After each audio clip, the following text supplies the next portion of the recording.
성화교리는 모든 것이 신성하다는 사실을 부각한다. 이 말은 아브라함 카이퍼가 한 말은 하나님의 주권이 미치지 못하는 영역은 이 세상에 단 1인치도 존재하지 않는다. 그런 얘기를 하는데 실제로 우리의 삶의 모든 영역에서 하나님은 거룩해질 것을 요구하세요. 예를 들어서 예배당은 특별히 거룩하다. 그렇게 말하는 거 아니죠. 옛날에 우리가 속해 있는 교단이죠. 충현교회라고 김창현 목사님 유명하시잖아요. 옛날 김창현 목사님 살아계실 때 제 기억이 나요. 아시안 미션스 컨퍼런스인가 무슨 그런 이제 외국 지도자들 많이 선교 집회를 거기서 했는데 선교 지도자들 모임을 그때 외국 사람들 가운데서 여자분들이 아마 강단 뭐 지금 우리 아마 교회보다 더 클 거 비슷하겠나? 강단이 무지 크죠. 거기 이제 구경하려고 너무 이렇게 멋있으니까. 근데 무지하게 뭐라고 그랬어요? 여자들이 거룩한 강단에 발을 이런 것들이 우리에게 있는 거죠. 그러니까 심지어 청소할 때도 이렇게 멀리서 빗자루 같은 걸로 이렇게 무슨 안수 안 받았는데 올라가는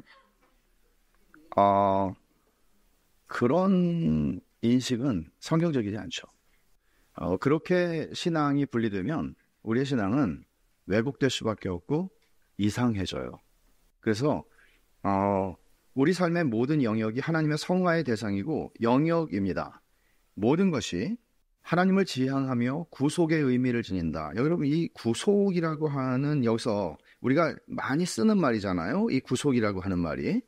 근데 구속이라고 하는 말은 단순히 우리의 영혼을 구원한다는 의미를 넘어서는 더 포괄적인 개념이에요. 이거는 뭔가 하면 이 redeem이라고 하는 이제 영어로 redeem이라는 말을 쓰는데 이거는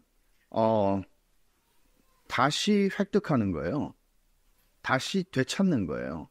그러니까 죄로 말미암아 우리의 삶의 모든 부분이 다 망가져 버렸잖아요.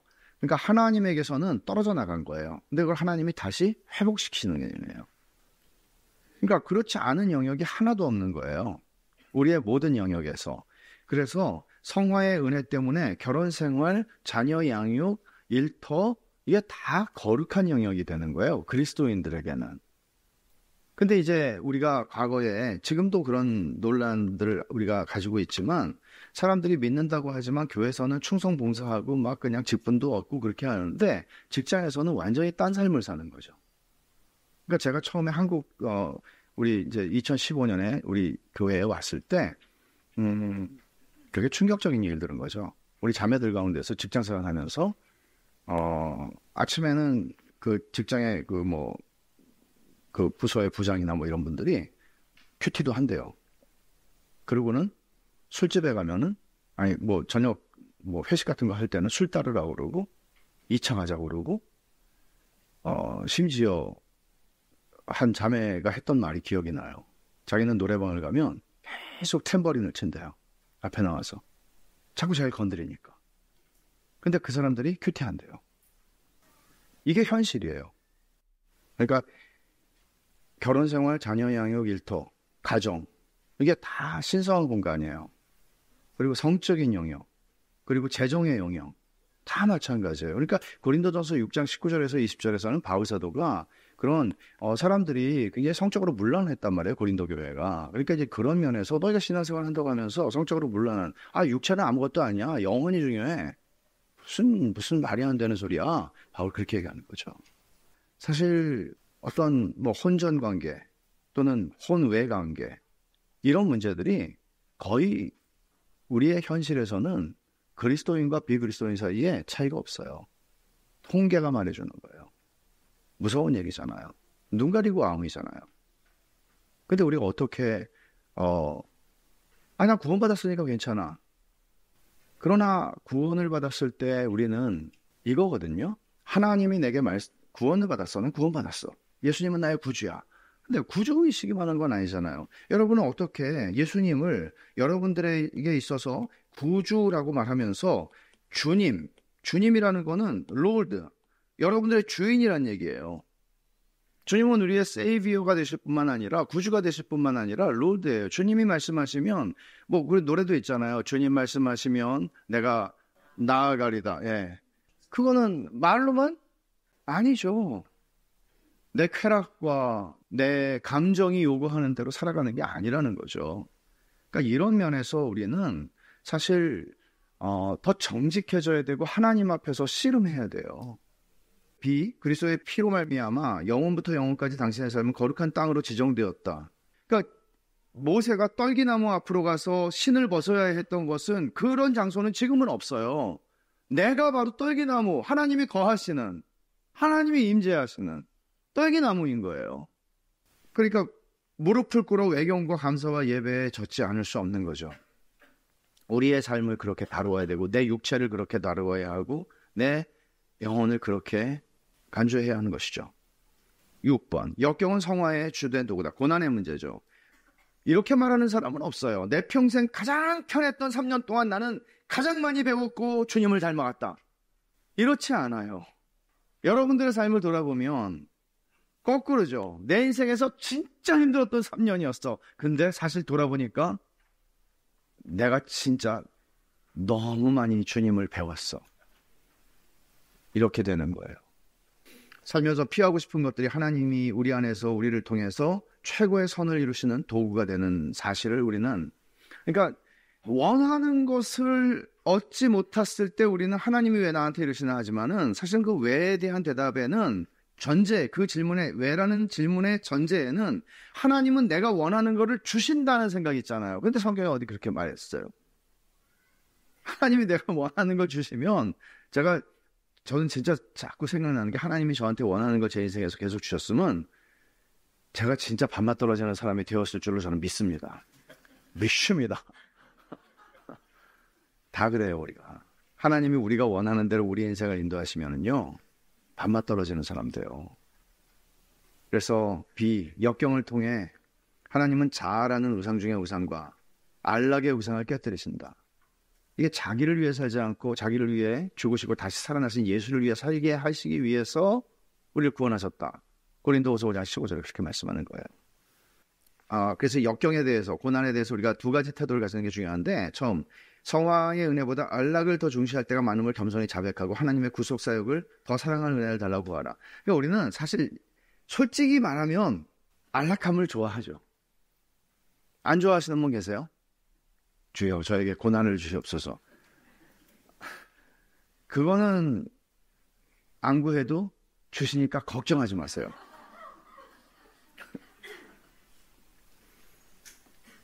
근데 이거를 우리의 이 약함을 인정하고 고백하는 거는 되게 중요한 것 같아요. 두 번째 태도는 예수 그리스도의 십자가를 기억하는 것이에요. 하나님은 십자가를 통해서 우리에게 이걸 보여주세요. 최악의 재료로 최선의 결과를 내신다. 최악 정도가 아니죠. 십자가는 정말 무지막지한 저주죠. 근데 그 저주를 축복으로 바꾸세요. 역경은 하나님이 우리를 버리셨다는 증거가 아니라 오히려 변화시키는 은혜가 역사하고 있다는 증거입니다. 그러니까 우리는 역경을 마주하고 감사하고 심지어 기뻐할 수도 있습니다. 그래서 환난 중에도 즐거워한다고 로마서 5장에서 바울사도 말합니다. 이 환난을 통해서 하나님은 우리를 연단하시고 우리를 하나님의 사람으로 만들어 가세요. 그러니까 우리 인생의 모든 순간들을 여러분들이 많이 사셨던 적게 사셨던 여러분들의 삶의 과거를 돌아보면 그런 사건들이 없는 사람은 아무도 없습니다. 초등학생도 있습니다. 때로는 이유가 없는 고난은 그리스도인에게 없다. 이 말은 되게 말하기가 쉬운 말이고 정답이기도 한데 사실은 어려운 말이에요. 굉장히 어려운 말이에요. 그렇지만 우리는 그것을 배워가는 거죠. 일생을 통해서. 7번을 보시면 당신의 경건생활은 의무가 아니라 도구다. 하나님의 성화 작업에 막강한 도구로 사용되는 개인의 경건생활이, 여러분 이 부분이 우리가 제일 연약한 부분 중에 하나일 거예요. 어느 목사님이 그 얘기를 하더라고요. 제가 어느 교회에 갔었는데 얼마 전에 좀 알려진 교회고 이 교회는 굉장히 성도들이 되게 하여간 성도들이 목사도 목사지만 성도들이 참 괜찮은 교회다. 그런 교회가 있었는데 그 목사님이 그런 얘기 하더라고요. 한번 이렇게 진짜 조사를 했대요. 제대로. 그랬는데 단 30%만이 개인의 경건 생활을 하고 있더래요. 그래서 제가 가만히 우리 교회도 한번 해봐야 되겠다 생각을 했거든요. 근데 최근에 제가 하나 또 알게 된 게 있는데, 어느 교회는 성경고사가 아니고 신학 시험을 보더라고요. 그래갖고 우리 교회도 해야 되겠다. 전 그런 생각은 안 해요. 전 그런 거 절대 안 할 거예요. 근데 30%밖에 성경을 읽고 기도하는 삶이 그냥 일상 속에서 이렇게 하고 있는 사람들이 그밖에 안 된다는 거는 오늘날 교회가 얼마나 무너져 있는지를 보여주는 지표예요. 겉으로는 다 그렇지 않은 것처럼 하지만 실제로는 너무나 무너져 있는 거예요. 그러면 그게 왜 중요할까요, 여러분? 이 말이 참 와닿아요. 문제로 고통하는 사람들 대부분이 개인 예배를 드리는 사람이 거의 없었다. 이 개인 예배라고 여기서 얘기하는 거는 개인의 경건생활을 얘기하는 거예요. 그러니까 여러분이 여기 청년들이 있는데, 청년들이 지금 한 30살이다 하면 여러분들이 앞으로 한 40년 동안 매일 말씀을 맥체인 성경 읽기를 통해서든지 뭐든지 간에, 맥체인이 좋다고 저는 여러분에게 추천하는 바지만, 그냥 40년 이상을 계속 그 말씀을 읽는데, 때로는 이게 무슨 도움이 되나, 유익이 되나? 달라요. 그러면 어떤 게 다른가 하면, 문제 때문에 여기서 지금 얘기하는 거는, 여러분, 이 문제가 발생해요. 고통이라는 문제가 발생해요. 근데 이 문제를 해석할 줄을 전혀 몰라요. 그리고 엉뚱한 해석을 해요. 이런 거죠. 내가 결혼하기 전에 지은 죄 때문에 이런 일이 일어나는구나. 그리고 확신하게 돼요. 이런 사람들을 한둘을 본 게 아니에요. 근데 그것이라고 단정을 해버리죠. 그럴 수도 있지만 아닌 경우들이 많아요. 그리고 심지어 하나님의 자녀들에게는 하나님은 벌로 그것을 주시진 않아요. 우리의 유익을 위해서 징계하시죠. 말하자면 원인 때문에 이게 존재한다가 아니라 목적 때문에 이걸 쓰세요. 하나님의 자녀들에게는 그렇습니다. 그래서 삶에 문제가 생기는 원인이 개인 경건이 없어서인가? 아니죠. 개인 경건이 있어도 고난이 옵니다. 둘째, 개인 예배를 꾸준히 드렸다면 정서적인 영적 문제가 종식되었을까? 개인 예배를 꾸준히 드리면 우울증이 없어지고 내가 공황장애에 걸리지 않고 아프지 않고 이런 정신적인 어떤 어려움이 없을까? 그렇지 않아요. 이런 게 다 찾아올 수 있어요. 왜? 우리 연약하니까. 연약한 사람들이니까. 꾸준히 개인 예배를 드리면 마음과 생각과 영혼의 문제가 없어지는 건 아니지만 이거예요. 인격적으로 성장하고 준비된 상태에서 문제에 대처해서 문제를 통과하는 방식이 달라져요. 다르게 문제를 보고 다르게 문제에 대처하고 다르게 문제를 통과해요. 그래서 개인 경건이 중요하다는 거예요. 때로는 이럴 때 이게 뭡니까? 이렇게 저에게 물어보실 수 있죠. 목사가 또 그래서 필요하기도 하잖아요. 근데 사실 이런 안타까움이 있을 때가 있는 거죠. 이분이 한 10년, 20년 동안에 하나님의 말씀을 늘 읽고 왔으면 내가 하는 얘기를 알아들을 수 있을 건데 더 못 알아듣는 거예요. 못 알아듣는 거예요. 이 성경을 읽는다는 거는요, 끊임없는 하나님의 뜻을 알아가고 내 뜻과 하나님의 뜻이 계속 부딪혀요. 사실 하나님의 생각과 우리의 생각이 달라요. 시편 55편에 아까 말씀한 것처럼 하나님의 생각과 우리의 생각이 달라요. 계속 부딪히면서 우리는 꺾을 때도 있고 못 꺾을 때도 있지만 그 여정을 쭉 하면서 우리는 하나님이 원하시는 게 뭔지에 대해서 이상하게 생각하지는 않아요. 근데 이제 이상하게 생각하는 거예요. 하나님을 모르는 거예요. 내가 믿는다고 하지만 하나님을 모르는 거예요. 이게 제일 심각한 문제죠. 그래서 이 개인의 경건생활이 그렇게 중요한 것이고요.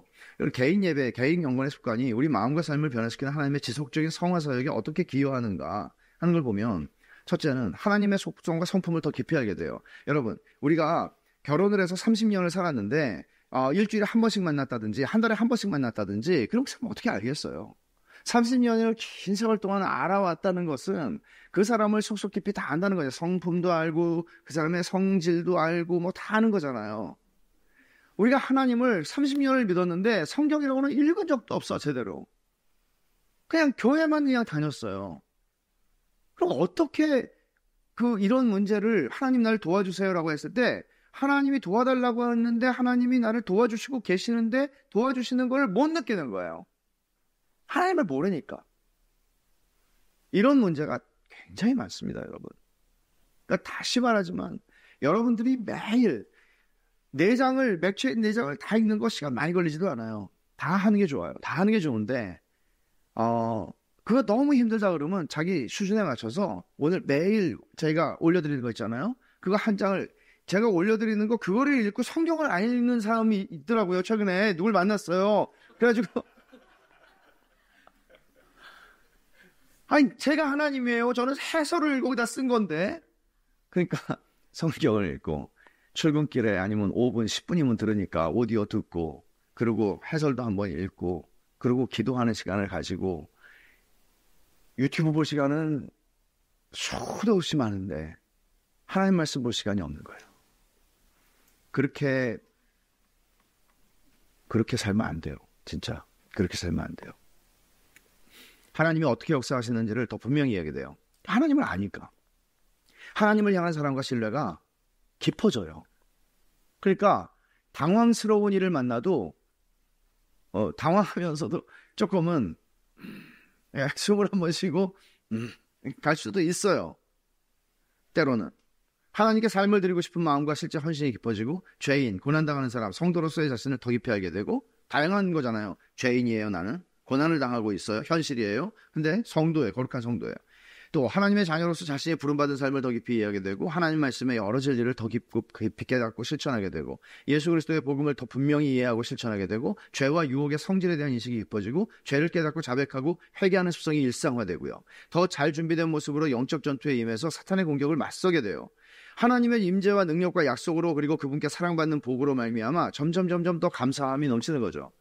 그러니까 사실 이게 그리스도인의 삶인데요. 그렇다면 작년과 지금 2년 전과 지금, 3년 전과 지금, 아니 10년 전과 지금 여러분들은 진보가 있었습니까?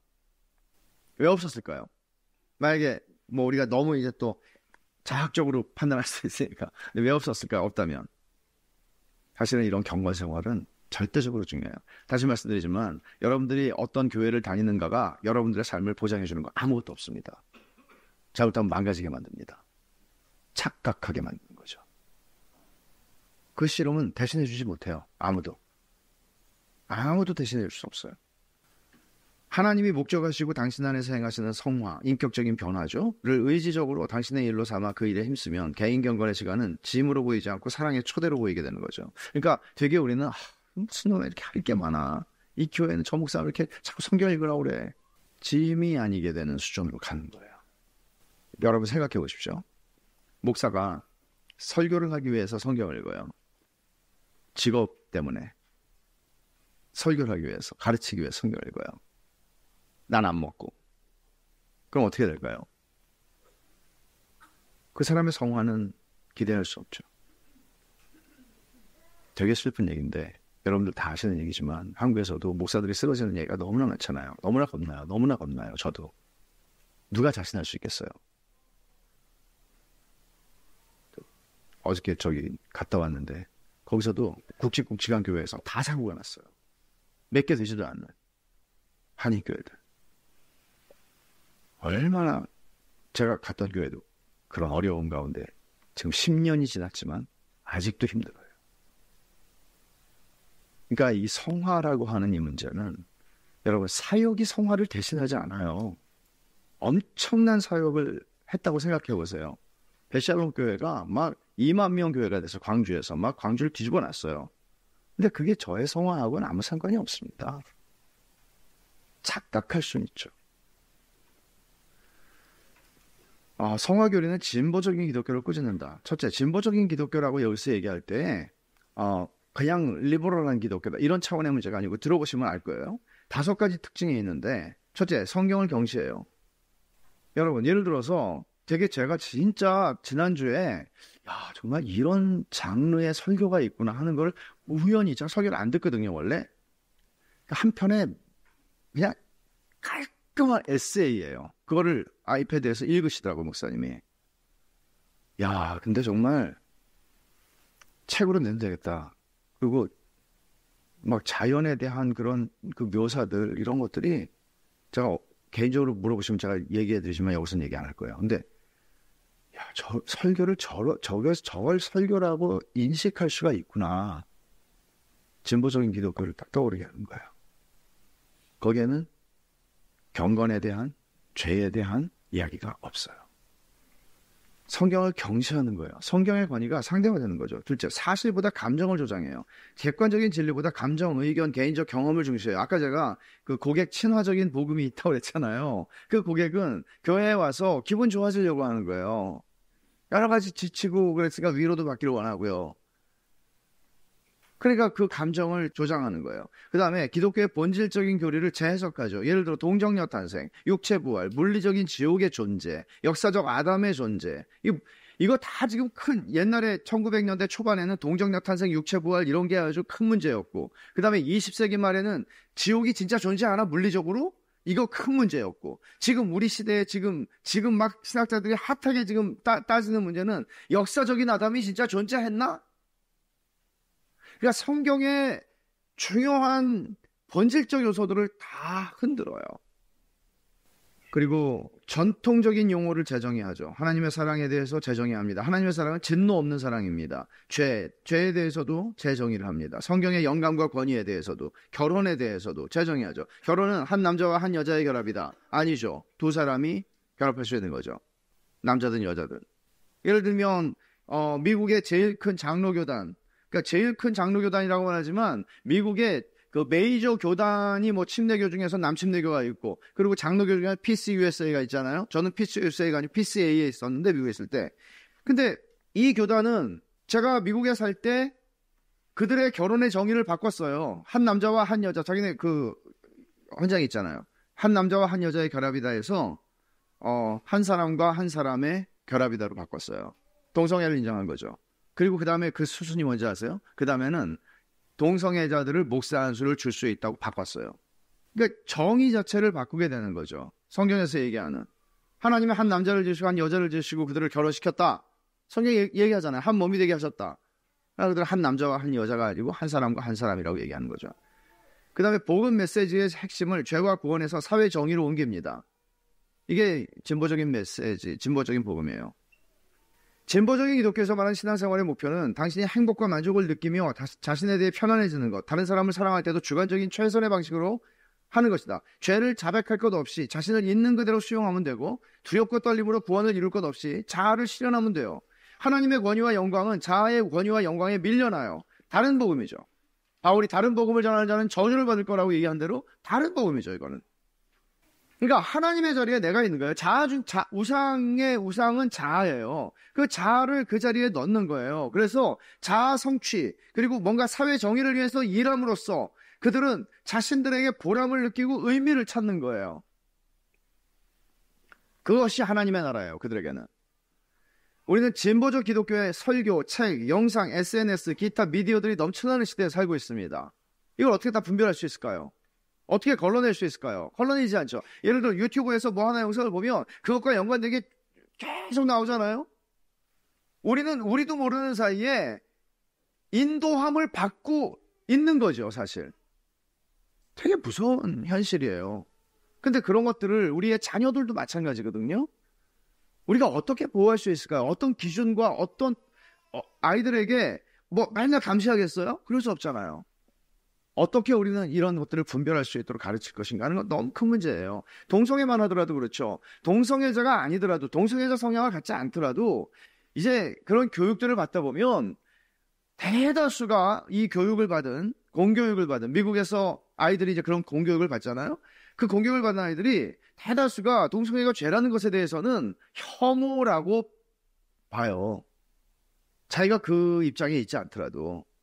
그리고 그것을 하나의 성적 정체성으로 받아들여야 된다고 배우거든요. 사회가 그러하고 학교에 들어가면 화장실이 그런 식으로 남녀로 구분되어 있지 않은 것을 걔네들이 경험하면서 자라나는 거예요. 어떻게 그걸 받아들일 수 있겠어요? 성경의 말씀을. 그리고 혼전 순결의 문제, 혼의 정사에 대한 문제, 이런 것들이 다 문제가 되는 거죠. 참된 성화의 교리는 기쁨을 앗아가는 무거운 짐이 아니라 우리를 아름다운 삶으로 초대하는 것입니다. 그러니까 제가 다시 한번 말씀드리지만, 돌아가신 팀 켈러 목사님이 한 말 중에 제가 다른 건 다 몰라도 이거 하나는 잊어버리지 않거든요. 누가 섹시한 남자냐? 경건한 남자다. 누가 섹시한 여자냐? 경건한 여자다. 근데 그렇게 이제 말을 어떤 사람한테 하면 에이, 그렇거든요. 에이는 무슨 에이. 이게 네가 불경건하는 소리네. 이거 못 알아들었으니까. 이건 맞아요. 진짜 경건은 뭐 배에다가 무슨 뭘 막 초콜릿을 만든 사람이 아니고 경건한 사람이 멋있어 보이는 거예요. 경건한 사람이 아름다워 보이고요. 이거는 단순히 어떤 청년 세대들만에 해당되는 문제가 아니고 우리의 일생에 걸쳐서 나타나는 거예요. 보세요. 나이가 들어가면서 옛날 같은 힘은 없어지죠? 잊어버리죠? 옛날처럼 못해요. 근데 옛날과 비교할 수 없이 경건이 깊어져 가요. 이것보다 아름다운 건 없거든요.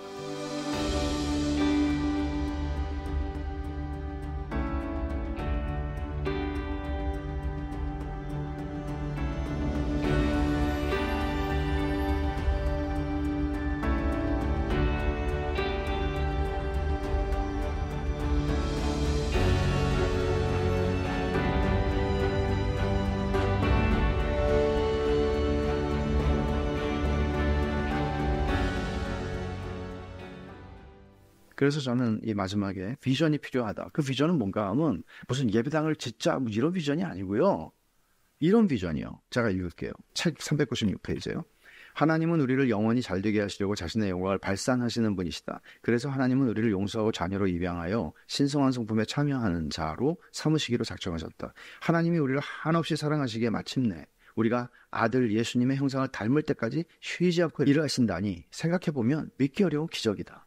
우리는 회복되어 그분과 교제할 뿐 아니라 점점 더 의롭고 거룩하게 살아간다. 이보다 더 좋은 일이 어디 있겠는가?